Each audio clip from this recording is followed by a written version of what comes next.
نحمدہ ونصلی علی رسولہ الکریم اما بعد فاعوذ باللہ من الشیطان الرجیم بسم اللہ الرحمن الرحیم۔ شروع اللہ کے نام سے جو بڑا مہربان نہایت رحم کرنے والا ہے۔ ناصر آفیشیل کے ساتھ میں حاضر ہوں۔ آج کا عنوان ہے کیا اسلام میں ذخیرہ اندوزی کی اجازت ہے؟ کیا ایک تاجر جو ہے کسی مال کو روک کے رکھے تو کیا اس کی اجازت ہے؟ آج اس کے حوالے سے ہم بات کریں گے۔ اسلام میں اللہ کے نبی صلی اللہ علیہ وسلم نے جو تاجر کو ایک جائز منافع کمانے کی غرض سے جو ہے اپنے صحابہ کو بتایا کہ ایک تاجر کے لیے یہ ضروری ہے کہ وہ اپنے مال کو بیچتے ہوئے اس میں اگر کوئی عیب ہے تو وہ بھی بتائے۔ اگر کوئی عیب ہے مال میں تو اس کا بھی ذکر کرے خریدار سے جو اس کو خریدنا چاہتا ہے، اور قسمیں اٹھا اٹھا کر مال کو کبھی نہ بیچو۔ قسمیں اٹھانے سے مال تو فروخت ہو جاتا ہے لیکن اس میں برکت نہیں رہتی۔ اللہ کے نبی صلی اللہ علیہ وسلم سے کسی نے سوال پوچھا کہ کیا کوئی مال کو روکے رکھے تو اس کے لیے کیا سزا ہے؟ تو اللہ کے نبی صلی اللہ علیہ وسلم نے فرمایا کہ جو شخص 40 دن تک غلہ یہ سوچ کر روکتا ہے کہ جب یہ مہنگا ہو جائے گا تو میں اس کو فروخت کر دوں گا، اگر کوئی شخص یہ سوچ کر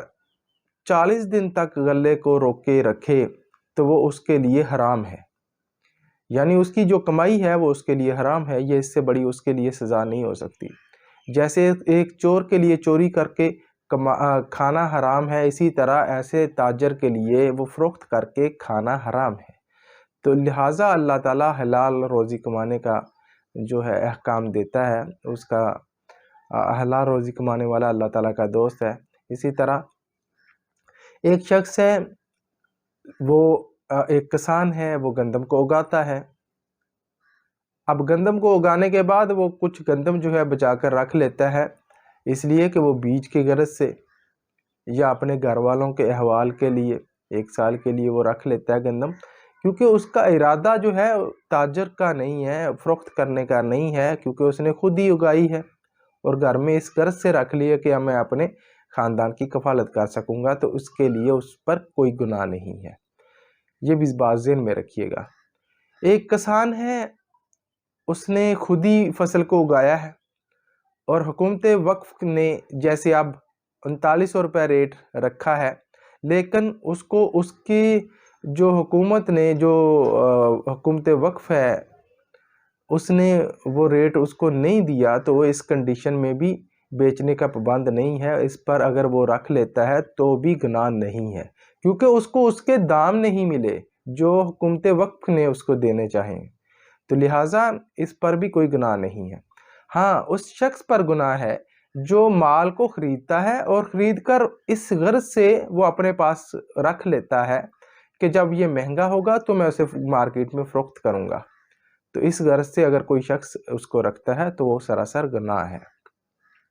اور جائز منافع اللہ کے نبی صلی اللہ علیہ وسلم نے لینے کا بھی ذکر کیا ہے کہ جائز منافع لے،